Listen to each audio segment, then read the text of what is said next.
1920 میں سر لیونارڈ کی سربراہی میں ایک ٹیم نے عراق میں آثار قدیمہ کی تحقیق کے لیے کھدائی کی۔ انہیں یوآر کے شمال میں واقع شہر دل عبید میں سے کافی گہرائی سے چکنی مٹی کے برتن، مورتیاں اور دیگر آلات ملے جو عہد قدیم میں استعمال ہوتے تھے۔ تحقیق کے بعد یہ بات سامنے آئی کہ مدفون ذخیرے کے اجزاء دریائے فرات کے وسطی علاقے سے پانی کے ساتھ بہہ کر اس جگہ منتقل ہوئے۔ معلوم ہوا کہ اس علاقے میں بہت پہلے ایک طوفان آیا تھا۔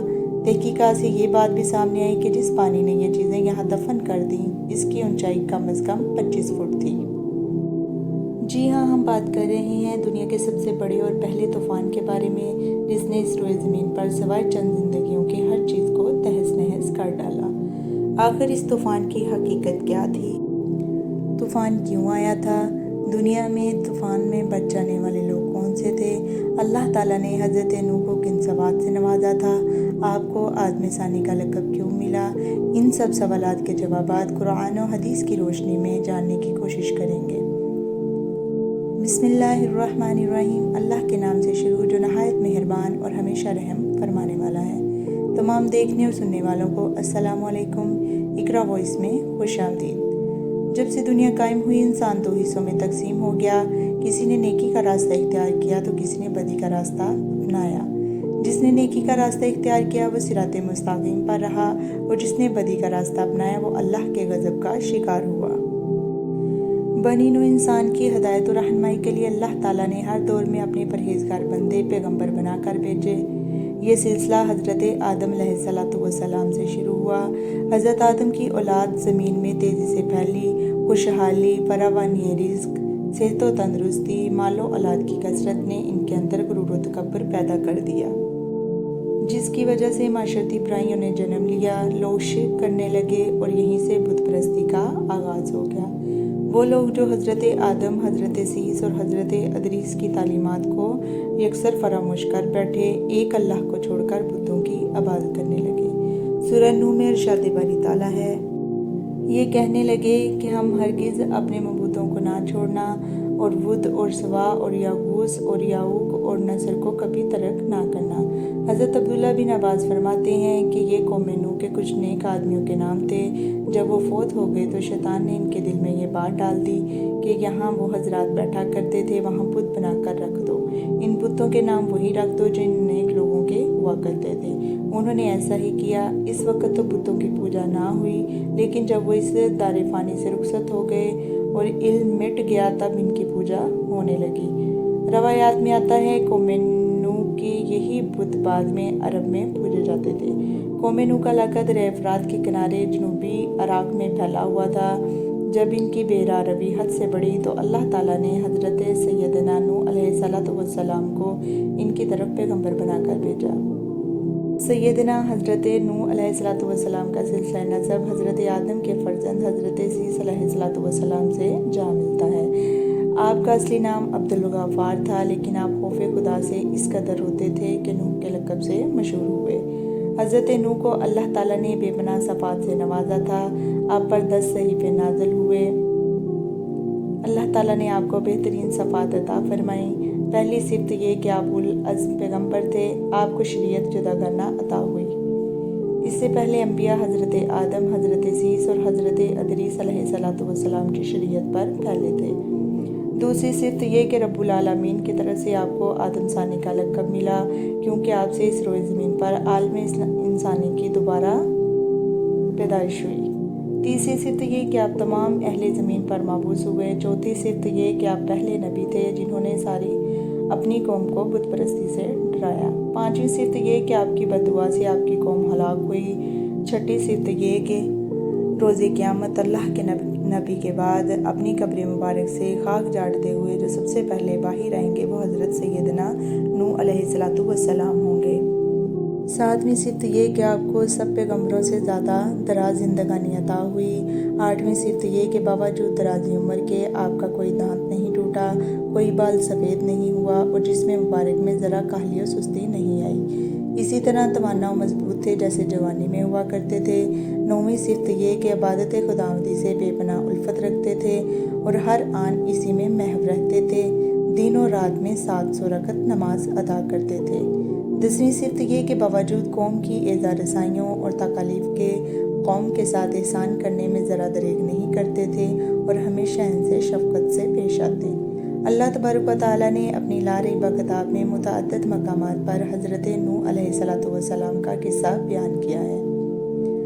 آپ کی قوم نے کیسے سرکشی کی، حق سے منہ موڑا اور باطل کی پیروی کی۔ اللہ تعالیٰ نے کفر کرنے والوں پر کیسے اپنا عذاب بھیجا، پھر حضرت نوح اور اہل ایمان والوں کو کشتی کے ذریعے نجات دی۔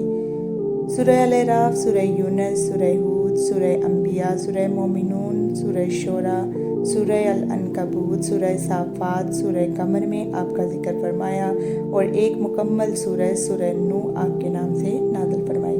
اللہ تبارک و تعالیٰ سورہ الاعراف میں فرماتا ہے، ہم نے نوح کو ان کی قوم کی طرف بھیجا تو انہوں نے کہا، اے میری قوم، اللہ کی عبادت کرو، اس کے سوا تمہارا کوئی معبود نہیں، مجھے تمہارے بارے میں بڑے دن کے عذاب کا ڈر ہے۔ تو ان میں سے جو قوم کے سردار تھے کہنے لگے، ہم تمہیں سری گمراہی میں دیکھتے ہیں۔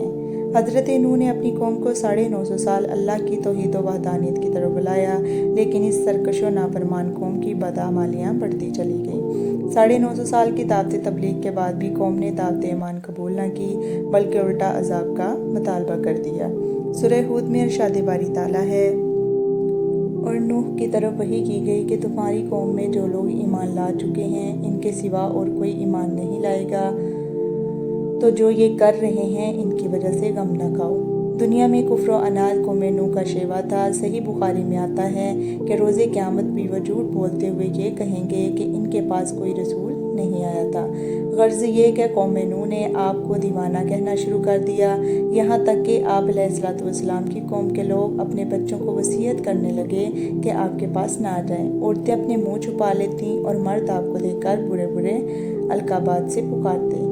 جب حضرت نوح ان کی اصلاح سے مایوس ہو گئے، انہیں یقین ہو گیا کہ ان میں خیر کی کوئی رمق باقی نہیں بچی، تو آپ نے ان پر اللہ کا غضب نازل ہونے کی دعا کی۔ سورہ شعراء میں آپ کی دعا کا یوں ذکر ہے، پروردگار، میری قوم نے تو مجھے جھٹلا دیا، سو تو میرے اور ان کے درمیان کھلا فیصلہ کر دے، مجھے اور جو میرے ساتھ ایمان لانے والے ہیں ان کو بچا لے۔ چنانچہ اللہ تعالیٰ نے آپ کی دعا قبول فرمائی اور آپ کو ایک کشتی بنانے کا حکم دیا۔ سورہ ہود میں ارشاد باری تعالیٰ ہے، اور ایک کشتی ہمارے حکم سے ہمارے روبرو بناؤ، اور جو لوگ ظالم ہیں ان کے بارے میں ہم سے کچھ نہ کہنا، کیونکہ وہ ضرور غرق کر دیے جائیں گے۔ امام سوری بیان کرتے ہیں کہ اللہ تعالیٰ نے نوح کو 80 ہاتھ لمبی کشتی بنانے کا حکم دیا اور کہا کہ اندر اور باہر سے تار کھول لگائیں اور اس کا اگلا حصہ خمدار بنائیں تاکہ وہ پانی کو چھیلتے ہوئے چل سکے۔ حضرت قتادہ رحمۃ اللہ علیہ کا کہنا ہے کہ کشتی 300 ہاتھ لمبی اور 50 ہاتھ چوڑی تھی۔ اس کی 3 منزلیں تھیں، نچلی منزل مویشیوں اور جنگلی جانوروں کے لیے تھی، درمیانی منزل انسانوں کے لیے اور بالائی منزل پر پرندوں کے لیے تھی۔ اس کا دروازہ چوڑا اور اس کی ایک چھت تھی۔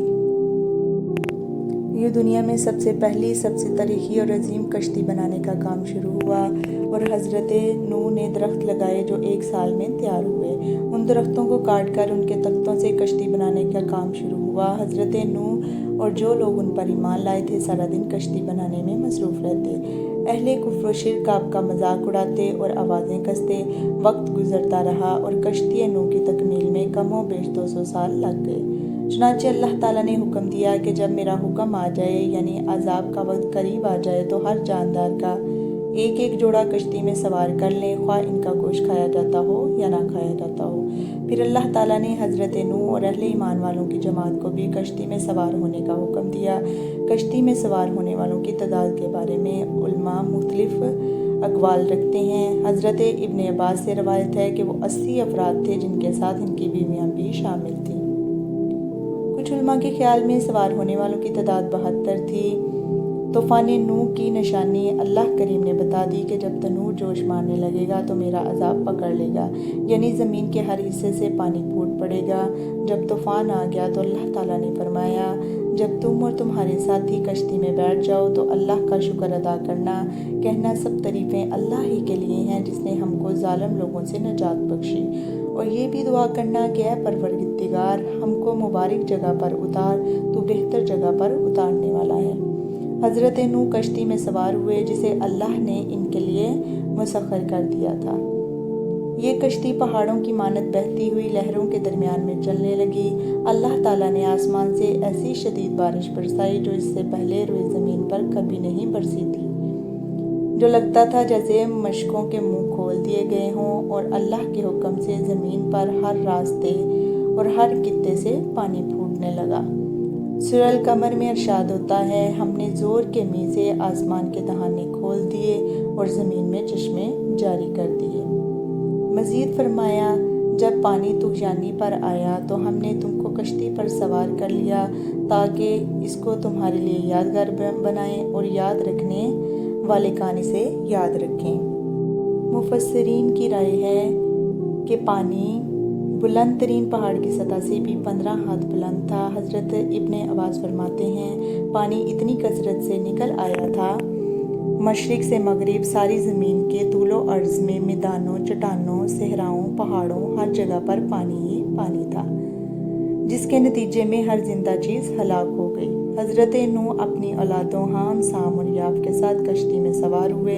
حضرت نوح کا چوتھا بیٹا، جس کا نام یام تھا، جسے کنعان بھی کہا جاتا ہے، وہ کافر و مشرک تھا، اس لیے کشتی میں سوار نہیں ہوا، بلکہ طوفان کے سار دیکھے تو کہنے لگا، میں کسی اونچے پہاڑ یا درخت پر چڑھ کر پناہ لے لوں گا، لیکن وہ لہروں کی نظر ہو گیا۔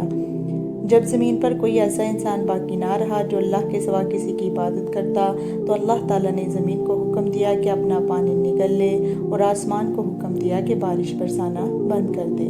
چنانچہ پانی اترنے لگا اور مجرموں کو سزا مل گئی۔ حضرت نوح کی نافرمان اور کافر قوم طوفان میں غرق ہو گئی۔ اللہ تعالیٰ نے ایمان والوں کو نجات بخشی، اور جب پانی خشک ہو گیا تو کشتی جوتی پہاڑ پر آ ٹھہری۔ پھر اللہ تعالیٰ نے حضرت نوح سے دوبارہ اس روئے زمین کو آباد کیا۔ دعا ہے کہ اللہ تعالیٰ حضرت نوح علیہ السلام کے قصے اور پہلی قوموں کے ان قصوں کو ہمارے لیے باعث عبرت بنائے، اور اللہ تعالیٰ ہمارے ایمان کو سلامتی نصیب